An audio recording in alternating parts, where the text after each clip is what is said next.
Good morning.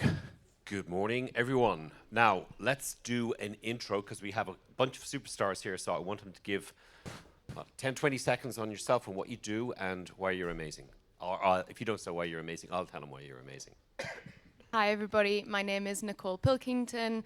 I work for Barilla. We're an Italian food company and I work in their global e-com team, leading e-commerce measurement and capabilities, to which retail media fortunately falls within my remit. And before Barilla, I worked at Johnson & Johnson in the UK market. So thank you for having me and really looking forward to a good discussion today. And all the way from Sydney, Australia, Roger Dunn. Hello, everyone. Good to be here in Warsaw. Fantastic to meet you all. I'm at Diageo, so I lead global team for retail media at Diageo, where we look after, if you don't know Diageo, we look after a number of those huge spirit and drink brands like Guinness, Johnny Walker, Smirnoff, and yeah, look after the teams and hubs that run retail media. So good to be here. All the way from Warsaw, Adam. Hello, good morning once again. My name is Adam Samorek. I'm working Asahi Europe and International, former Kompania Piwowarska member, and I'm here today just to share my experiences with my privilege, because I think that I've got a privilege to work on the strategy which is called 2030. So my main objection is to actually think about the future in my job. So I'm super happy about my role. So I'm focusing only on the future. So that's my role. Now, tell us the Asahi brands, because when we were chatting about this, I was like, oh, you do that and you do that. Tell me about the brands that you have under your remit. So actually, you should probably know the Asahi brands. And first of all, Asahi, Peroni, our global brands, Pilsner Urquell. But here in that part of Europe, we are also responsible for the brands like Tyskie, Joubert, Ursus, Timișoara. What else we have? We have Rolsch, of course, in the Netherlands. Meantime, in UK, so a lot of brands which are number one or number two in majority of the markets. But our strategy is to focus on the local brands, not the global brands. Perfect. Let's kick off with a big question to you, Nicole. What do brands want from retail media networks? I think it offers us the opportunity to get closer to the shopper, which from a brand side is really exciting. So I think what we want is to build a meaningful relationship, I would say, together that enables us to meet the shoppers where they are, and select the right opportunity based upon the brand, but more specifically the objective to reach those shoppers in the moment that matter and deliver the right message, whether that's to talk about NPD, so more awareness, or more conversion driven. For me as a brand, it's exciting to work with someone to build something together to get closer to the shopper. Roger, Diageo, what do they see it? With your global hat on again, what do Diageo want from retail media? So if you think about the brands we have, they are ones we support with most advertising of big global brands. And the way we think about them is they live in culture. So they live in celebration, about people being in bars or at home celebrating. And also through our sponsorships, like Premiership, Guinness in the UK as an example. So for what retail media gives us is the ability to connect culture all the way through to counter and take that brand through to a sale, whether that's in a bar, whether that's in a store, whether that's online. And so, yeah, it connects all those dots. And I guess if we get a little bit more tangible, the way we define it is digitally. So it's digital on-site, it's digital off-site, and then digital in-store as well.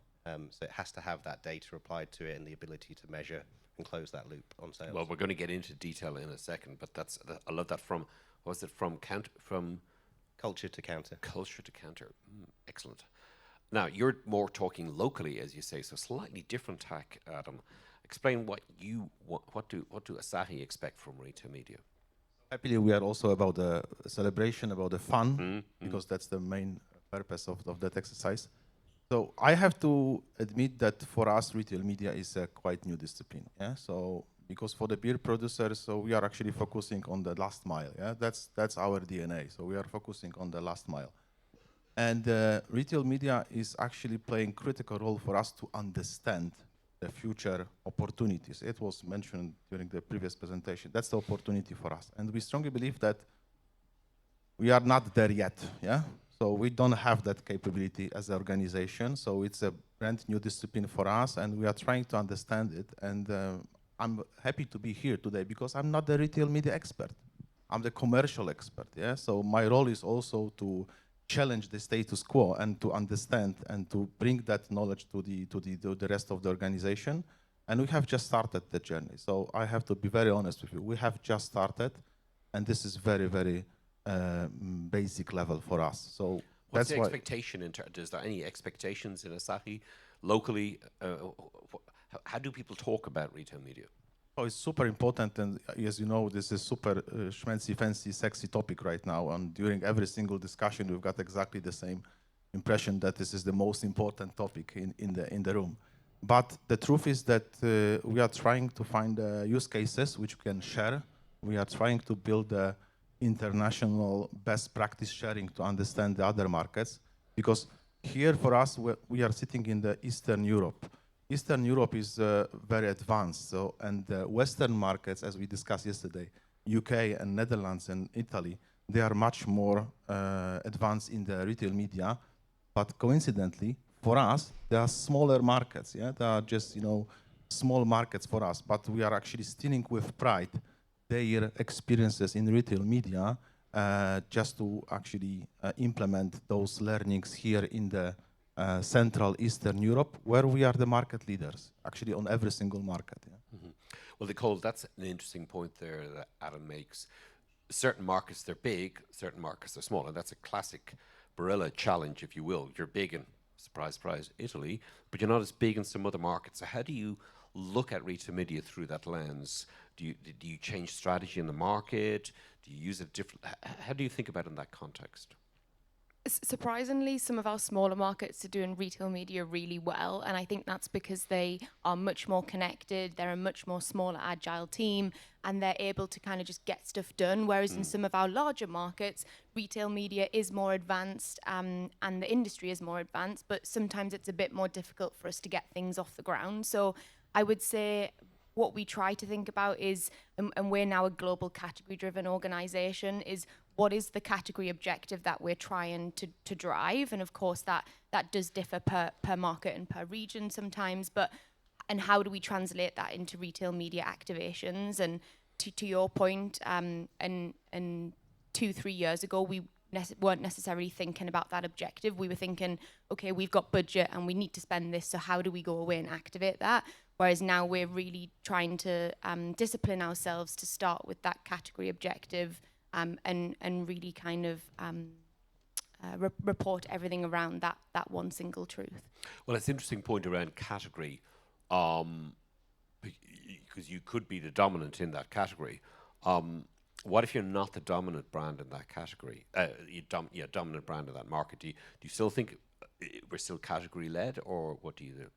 Yeah, I think it's looking at what is the opportunity, right? And it is totally dependent on the brand and the market. But yeah, for us, it's really, it's not a category objective as a category leader. It's just what are we trying to do here? And I think retail media very much, it's very easy, I think, to sell where you're already selling.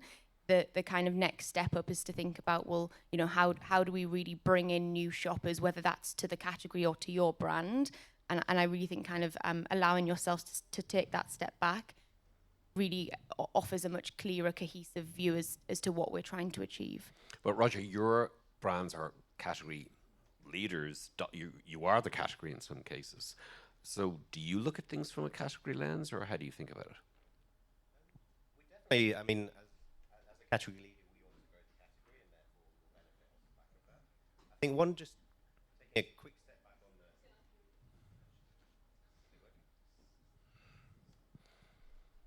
Sorry, folks. You're right, Colin. Yeah, as a category leader, obviously we are looking to grow the category and therefore benefit growth of that overall category. So that's certainly one thing. I think one observation from a global perspective about retail media as well is despite the commonalities of our brands, for example, across markets, retailing has always been typically a national-based build, in the sense that, yes, we have the global players like Amazon, eBay, and Alibaba, say, from China, but often retailers have grown up through the roots of that country. So there is a lot of distinct differences across different markets, and we do have to approach it that way as well. So if you think about it, and partly there's the extra complication for us around the different regulations and rules around alcohol, but think about the US, there's a 3-tier system. So the quick com players, the intermediaries, are much more important there for us. So the likes of DoorDash, Uber, Instacart. South America, also quick com focused. But then in Europe and say in Great Britain, we've got supermarkets that sell alcohol, very different type of retailing compared to quick com. And then, as you know, you've been down in Australia a few times, we've got bottle shops, and alcohol is in its own specific type of retail environment. So again, they become very important players for us. So you do, although you were working in similar categories across the globe, there are just retail-led nuances that we have to adapt to in different markets. Yeah, that's a great point. One thing I always say in my workshops is that media is always bought locally, and retail is a local thing. So although we're talking broad brush here at a very high level, in reality, it's still very specific to that market, which is why, Adam, when I hear you say we're about number 1 or number 2 in that market, it must be a challenge to transfer things across, because if you're number 1 in a brand that's only known in Poland, and you're number 1 in a brand that's only known in Hungary, how does that work? Correct. That's the in one hand, so it's a challenge, but on the other hand, that's an advantage, yeah, because we can focus on the specific, certain markets. And I would like to come back for a while to that point about the differences between the markets. And it's surprisingly, it's much easier when you are on the smaller market, yeah. So when you are on the market when your position is really high, it's more difficult, yeah. And when you are competing with all those players of that world in one specific, very mature market, this is really difficult. But when you are playing your role in the emerging markets, or let's call it UK for us, surprisingly is the emerging market, but still it's much easier for us, yeah. So it's much easier to actually dedicate, specific tailor-made activities in the retail media there than here in Poland or in Czechia or in Romania. And it takes me directly to the Roger's point about the regulations. So very often we've got challenges due to the fact that regulations are very strong in some of the markets. And as an example, here in Poland, we are expecting also some additional, promo bans in the future. So it will be the role of the retail media will be even more important than it is now. Yeah. Mm-hmm. Well, let's get into tactics and specifics and like a little more detail here. So, Nicole, what have you seen that works? What have you things that doesn't work? And let's get down even to individual ad units. Roger touched on it there, but specifics that you're like, this worked, this didn't work. So for us, search is a very easy win. So in many of our markets, investing in sponsored search, sponsored display is very much kind of the baseline. I would argue, though, and I've been at a few retail media events recently, that the format is also dependent often on the creative that's put into there. So I think it's unfair, personally, to judge a format if we're not confident that we're putting a really good creative into a specific advertising placement. And the reason I say that is I still think there's a long way to go in terms of creating good creative for retail media. So search for us is kind of an easy win. We know that we're going to meet shoppers where they're looking for the categories that we play in. But I would say the minute we start to think outside of search, there's a really big piece on my mind, which is all about how do we ensure we have a good creative as we're selecting a format to then be able to evaluate if it works for our brands, because I think there's a lot of unfair assessment of this retail media placement didn't work for me, but are we really confident that we're putting a really good creative ad format out there, which is meeting the different requirements, which is typically different to the traditional retail media that we put out there. It's an interesting one. In all our conversations, we're touching on it here, and I'll touch on it later, but we don't speak enough about the impact of creativity on it. Roger, I'm sure, given your organization, that's pretty much all they talk about. Yeah, I mean, firstly, I'd definitely back up sponsored products are definitely like the base layer of always-on activity. Typically, there's a reason why it's 70 to 80% of retail media today, because A, for the retailer, it's really native, it blends in, it's not too disruptive to their shopping experience, but also works really effectively, you know, people in that moment of choice.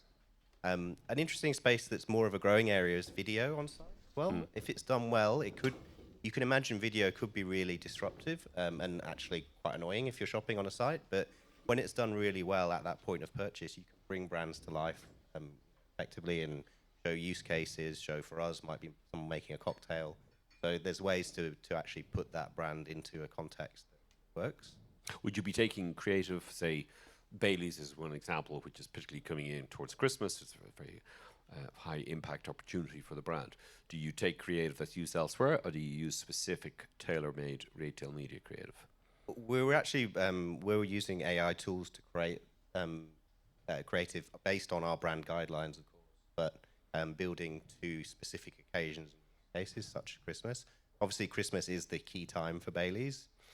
For them, we actually work around different occasions, though. So it's like Bailey's with coffee, Bailey's with ice cream, and then also seasonal activity around Christmas as well.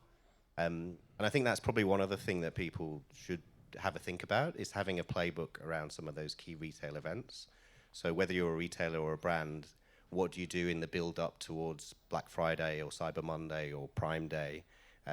There's the lead up, there's the day of, there's the hour by hour as people are shopping on the site. And then what do you do post event to really kind of capture those sales and that interest that you've driven? Can be an expensive time of year, so you want to maximize that throughout the whole period. I may support that comment about the occasions. Yeah, this is really important for the beer category. And as I mentioned before, we started from scratch. Yeah, so we started from building the proper playbook, just to build the understanding and awareness internally for our teams to understand what is the opportunity behind each opportunity, what is the format, what is the best format for that specific occasion. So that was the first step, and I would like to emphasize the fact that it's still a long journey ahead of us. But when you have those basic elements secured, it's much easier to start that conversation with other departments, with the brand marketeers, trained marketeers, commercial teams. But you have to engage them in that discussion, because very often we don't know what we don't know, and we don't know which format is the best for the specific occasion. So that was the first step, and I'm really happy to hear the same comment from our competitors. But that's true. It's really important and essential element of the whole story. You've touched on a great point there. Are people in Asahi, do they believe in retail media? Do you have to convince them? How's that working? Because you talked about brand marketing, trade, whatever. Are they sitting there going, what are you talking about? This is not relevant. Or are they going, I'm up for it? Thank you for that question. It's a very difficult question, because that's a nightmare. So let's be very honest. That's a nightmare. Yeah. When we started that journey a couple of years ago, it was really hard to establish the European function for that, just to support e-commerce team, B2B2C, I mean.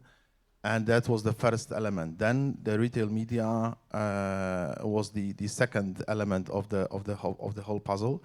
And that was really difficult for us. And it is still difficult, not because we are not aware about the scale, about the opportunity behind the retail media, but rather because of the different business approach. We are not top-down organization. Yeah?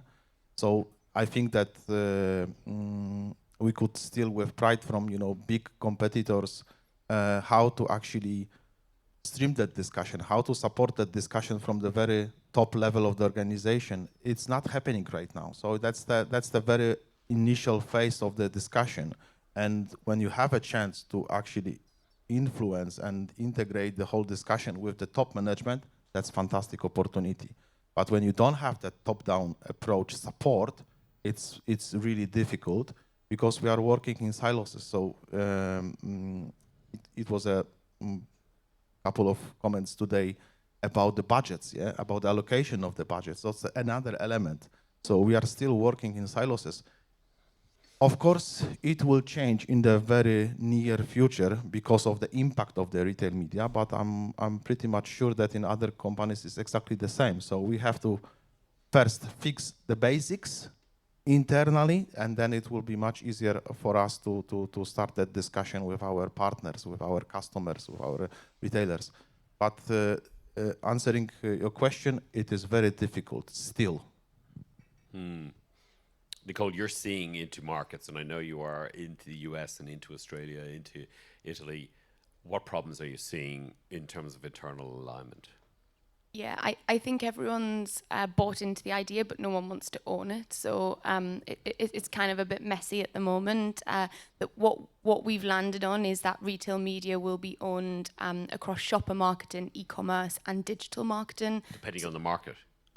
No, sorry. So each market will have those three stakeholders involved. So e-com looking after on-site, digital marketing looking after off-site, and then shopper marketing looking after in-store.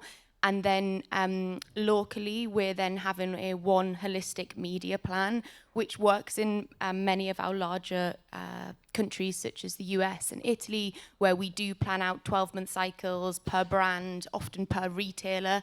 What are we trying to achieve across each month of the year? But then in some of the smaller markets, it's just our e-com person who also do shopper marketing and trade, and they're kind of managing everything, and retail media just sits with that one person. So what we're trying to work on is to, get the buy-in from the broader organization, very much from both sales and marketing, to support these functions, because yes, someone has to own the knowledge and the capability and the expertise, but they very much need a support function around them. And really, I think where we've landed, that retail media is split across three different functions in the organization, is helping us rally that support for retail media across the board. Now, Roger, you've got mega brand budgets as a business. What's the big brand marketing folks in that organization? What do they think of retail media? Yeah, so I guess the way I think about it and break it down is, yes, there's absolutely energy behind it from the highest levels. So there's people believe in it, people understand it's a really important part of the marketing mix. I think in terms of where it's sat historically, definitely the similar makeup that we've had shopper marketing teams looking after certain budgets. We've had customer marketing, which deal directly with the retailers, the customers for us, from a marketing perspective. And then what we call media scale and reach, which is just brand marketing budgets. And that's, I think, in the future where everything will be sitting. So we see retail media as media. And so it's a very effective form of media. It's got some extra ways to measure it and target it. But really, it's just part of media, and it needs to stand up for itself against other channels and work in a mix across all those different channels. So definitely part of the marketing and media mix as opposed to shopper. And then my role, I guess, has been part of helping that happen is we've created a full playbook on and best practice approach to retail media across how to set up our teams for success, measurement frameworks, ways to kind of approach retailers and speak about data and unlock the benefits of that. JBPs or joint business plans with retailers. So there's lots of different elements to it. And then part of that documentation, there's also some frameworks. So we've approached it with a RASCI.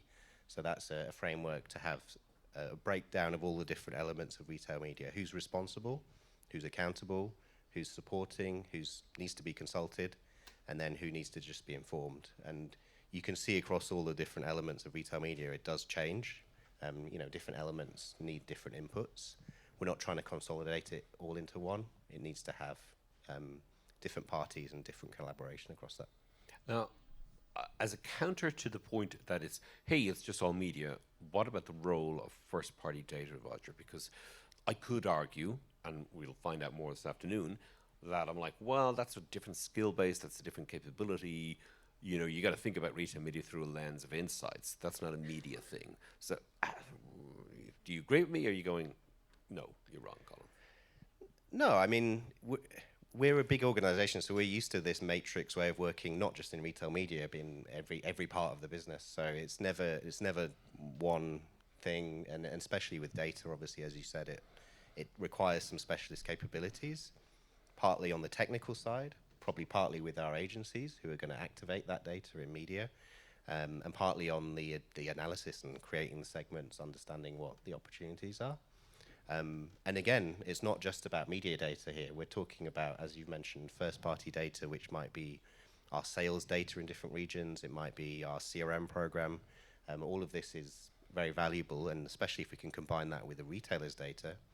So if we think about what a retailer knows, you've got sort of longer-term habitual behavior. What category do customers buy on a regular basis? But at the other end of the scale, you've got like really live, important, what's in the basket right now. There's 3 products in there. Could we be a complement to those products? And in a digital world, you can answer that question. Well, I know Barilla really see retail media through a lens of insights as well. What does that mean in practice?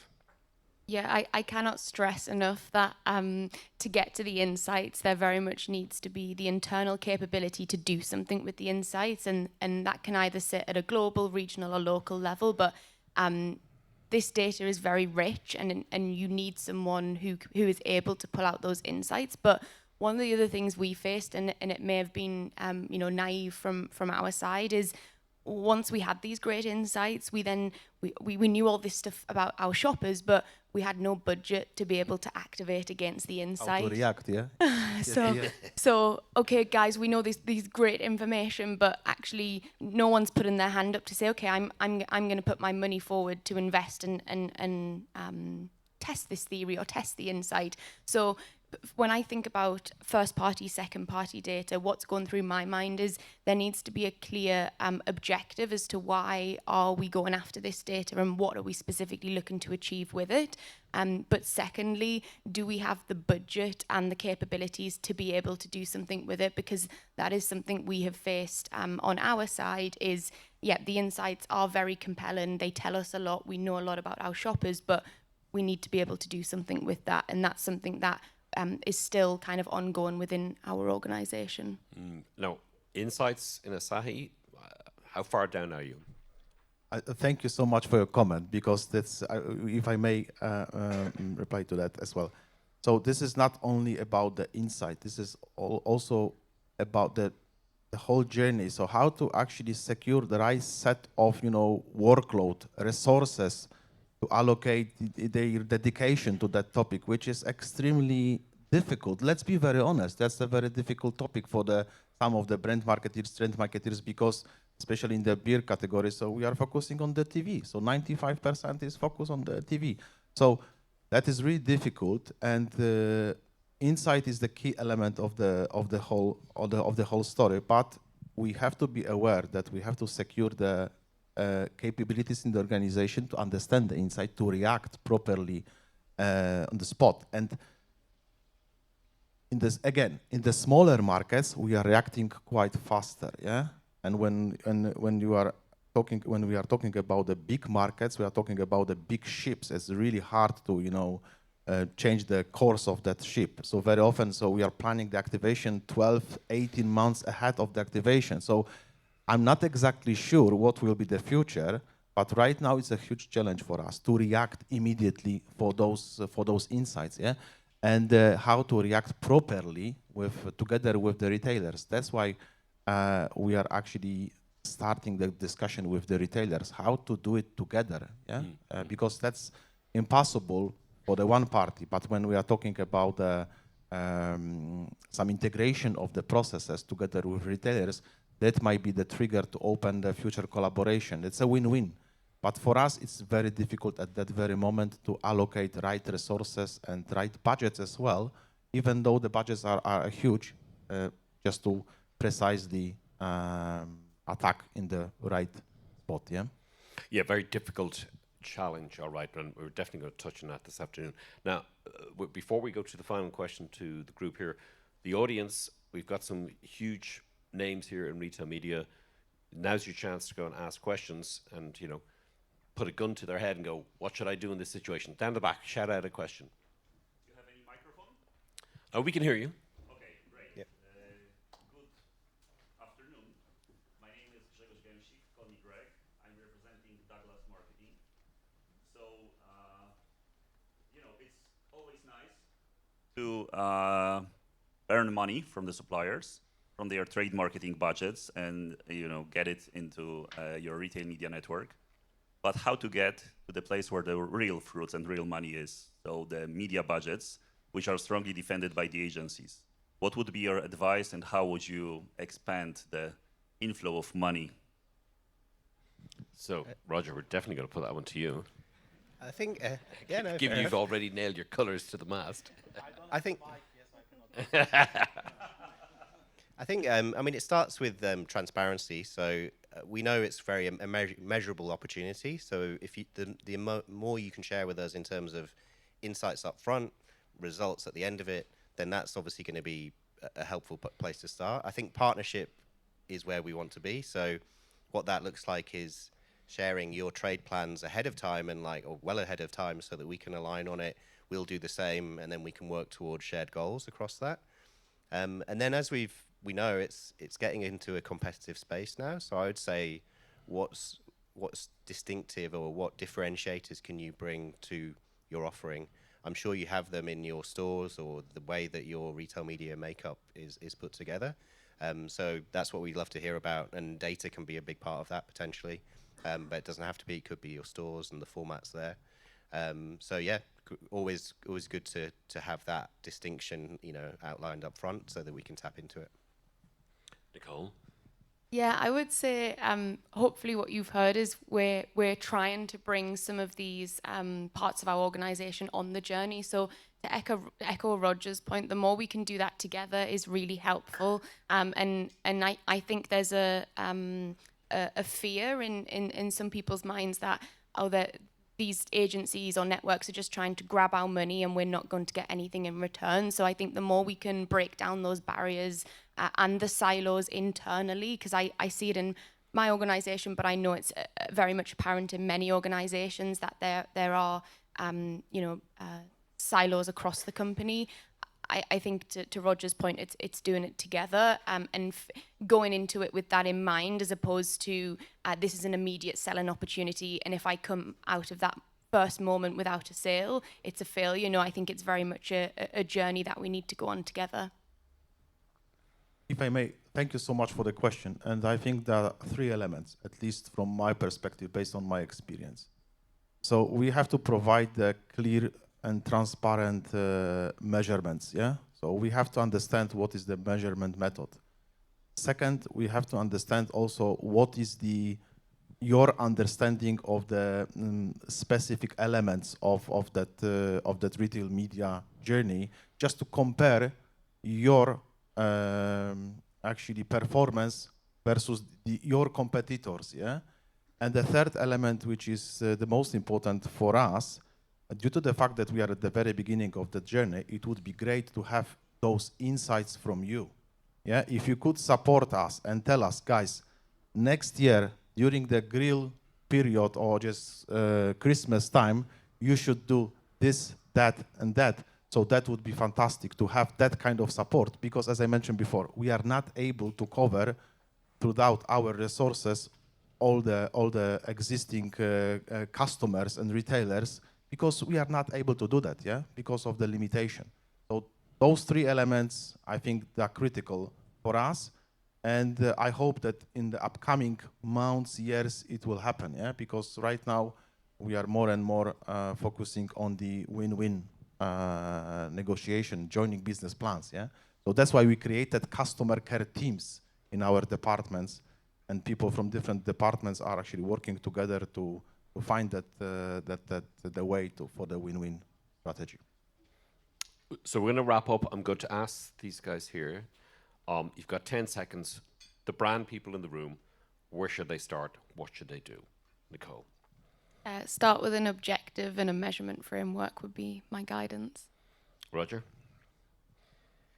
Absolutely, yeah. I think all retail media can play a role, and it's about lining it up with the right the goals that you're trying to achieve.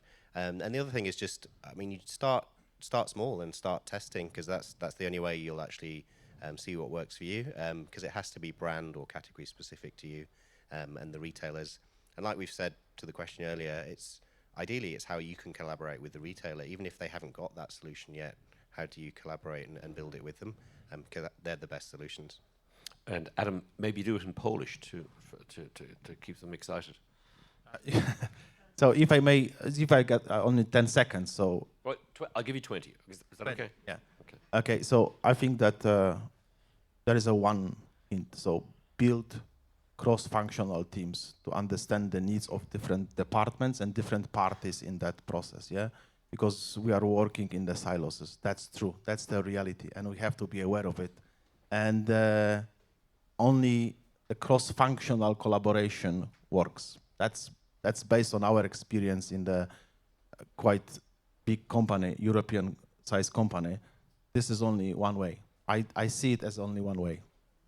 And on that bombshell, I want you to put your hands together, say a huge thank you to our megastars here on stage. Roger, Nicole, Adam, thank you so much. Thank you so much.